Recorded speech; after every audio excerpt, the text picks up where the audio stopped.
Hello sir, ਸਤਿ ਸ਼੍ਰੀ ਅਕਾਲ। ਮੈਂ ਮਾफ़ੀ ਚਾਹੁੰਦੀ ਹਾਂ ਕਿ ਮੈਂ ਤੁਹਾਡੇ ਨਾਲ ਫ਼ੋਨ 'ਤੇ ਗੱਲ ਨਹੀਂ ਕੀਤੀ। ਅਸਲ 'ਚ ਮੈਂ ਆਪਦੇ ਸਟਰਗਲ ਬਾਰੇ ਗੱਲ ਨਹੀਂ ਕਰਦੀ ਕਦੇ ਵੀ, ਕਿਉਂਕਿ ਜਦੋਂ ਮੈਂ ਗੱਲ ਕਰਦੀ ਹਾਂ ਤਾਂ ਬਹੁਤ ਭਾਵੁਕ ਹੋ ਜਾਂਦੀ ਹਾਂ। ਪਰ ਅੱਜ ਤੁਹਾਡੀਆਂ YouTube ਦੀਆਂ ਵੀਡੀਓਜ਼ ਦੇਖ ਕੇ ਮੈਨੂੰ ਮਹਿਸੂਸ ਹੋਇਆ ਕਿ ਮੈਨੂੰ ਆਪਦੀ ਭੁਲਾਈ ਹੋਈ ਕਹਾਣੀ ਹਰ ਹਾਲਤ ਵਿੱਚ ਤੁਹਾਨੂੰ ਸੁਣਾਉਣੀ ਚਾਹੀਦੀ ਹੈ, ਤਾਂ ਕਿ ਮੇਰੇ ਵਰਗੇ ਸਟੂਡੈਂਟਾਂ ਨੂੰ ਇੰਸਪਾਇਰ ਮਿਲ ਸਕੇ। ਮੈਨੂੰ ਹਾਲੇ ਵੀ ਬਹੁਤ ਔਖਾ ਮਹਿਸੂਸ ਹੋ ਰਿਹਾ, ਕਿਉਂਕਿ ਮੇਰੇ ਤੋਂ ਪਤਾ ਨਹੀਂ ਸੁਣਾਈ ਜਾਣੀ ਹੈ ਕਿ ਨਹੀਂ। ਕਿਸੇ ਨਾਲ ਸ਼ੇਅਰ ਨਹੀਂ ਕੀਤੀ, ਕਦੇ ਲੁਕੋ ਕੇ ਰੱਖਦੀ ਹਾਂ। ਹਾਲੇ ਵੀ ਡਰ ਲੱਗਦਾ ਉਹਨਾਂ ਹਾਲਾਤਾਂ ਤੋਂ ਯਾਦ ਕਰਕੇ, ਗੱਲ ਕਰਕੇ ਦੱਸੀ ਹੀ ਨਹੀਂ ਜਾਂਦੀ।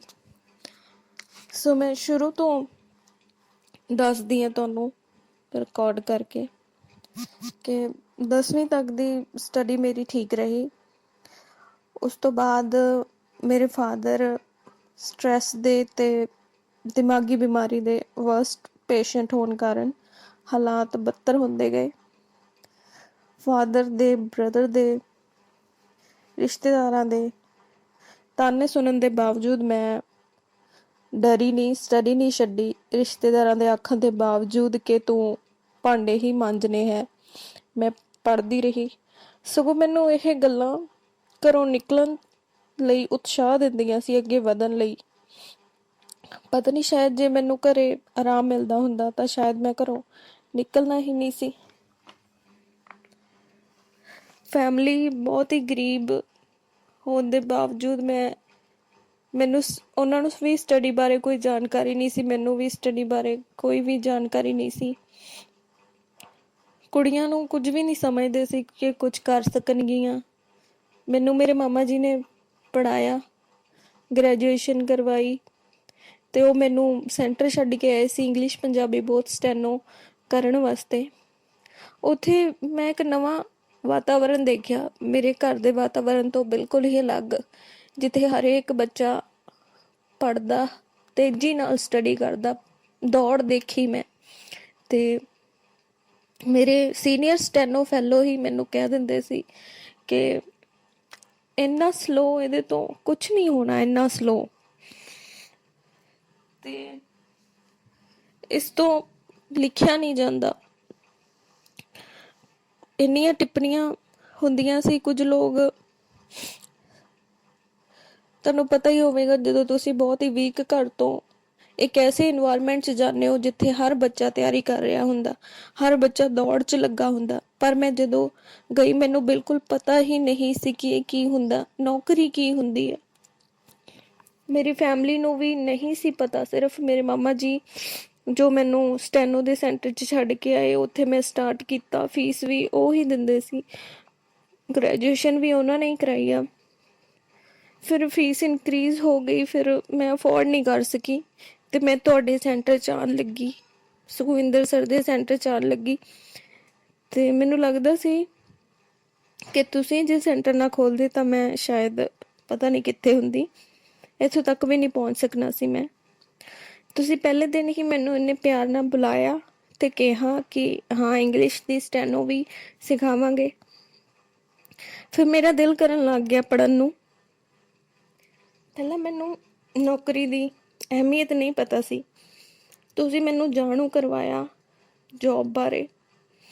ਘਰ ਤੋਂ ਸੁੱਖ ਸਹੂਲਤਾਂ ਤਾਂ ਕੀ, ਰੋਟੀ ਪਾਣੀ ਦੀ ਸਹੂਲਤ ਵੀ ਹਾਸਿਲ ਨਾ ਹੋਣ ਦੇ ਬਾਵਜੂਦ ਮੇਰੀ ਜਿੱਦ ਸੀ ਕਿ ਪੜ੍ਹਨ ਜਾਣਾ, ਕਿਉਂਕਿ ਮੈਂ ਜਿਹੜੇ ਵੀ ਟਾਈਮ ਆਉਂਦੀ ਸੀ ਤੁਸੀਂ ਮੈਨੂੰ ਲਿਖਵਾ ਦਿੰਦੇ ਸੀ ਪੈਰਾ। ਤੇ ਕਿਉਂਕਿ ਨੌਕਰੀ ਦਾ ਤਾਂ ਪਤਾ ਹੀ ਨਹੀਂ ਸੀ, ਕਦੇ ਕਦੇ ਕਿਰਾਇਆ ਵੀ ਨਹੀਂ ਹੁੰਦਾ ਸੀ। ਇੱਕ ਵਾਰ ਮੈਨੂੰ ਯਾਦ ਹੈ ਕਿ ਮੇਰੇ ਕੋਲ 5 ਰੁਪਏ ਦਾ ਸਿੱਕਾ ਸੀ, ਹਾਫ ਕਿਰਾਇਆ ਲੱਗਦਾ ਹੁੰਦਾ ਸੀ ਉਦੋਂ। ਉਹ ਸਿੱਕਾ ਬੈਗ ਵਿੱਚੋਂ ਲੱਭ ਨਹੀਂ ਰਿਹਾ ਸੀ, ਤੇ ਮੈਂ ਕੰਡਕਟਰ ਨੂੰ ਕਿਹਾ ਸੀ ਕਿ ਮੇਰੇ ਕੋਲ ਪੈਸੇ ਨਹੀਂ ਹੈ। ਐਨੀਵੇਜ਼, ਗ੍ਰੈਜੂਏਸ਼ਨ ਕੰਪਲੀਟ ਹੋਣ ਤੇ ਮੈਨੂੰ ਫ੍ਰੀ ਟਾਈਮ ਮਿਲਿਆ ਸੀ ਸਟੈਨੋ ਤੇ ਟਾਈਪ ਚੰਗੀ ਤਰ੍ਹਾਂ ਸਿੱਖ ਸਕਣ ਦਾ। ਫਿਰ ਮੈਂ ਇੰਗਲਿਸ਼ ਵੀਰਪਾਲ ਮੈਮ ਕੋਲੋਂ, ਜਿਹੜੇ ਮੈਨੂੰ ਬਹੁਤ ਇੰਸਪਾਇਰ ਕਰਦੇ ਸੀ, ਮੈਨੂੰ ਹਲੇ ਤੱਕ ਯਾਦ ਹੈ ਉਹਨਾਂ ਦਾ ਰੱਬ ਵਰਗਾ ਚਿਹਰਾ। ਮੈਨੂੰ ਬਹੁਤ ਕੁਝ ਸਿਖਾਇਆ ਉਹਨਾਂ ਨੇ।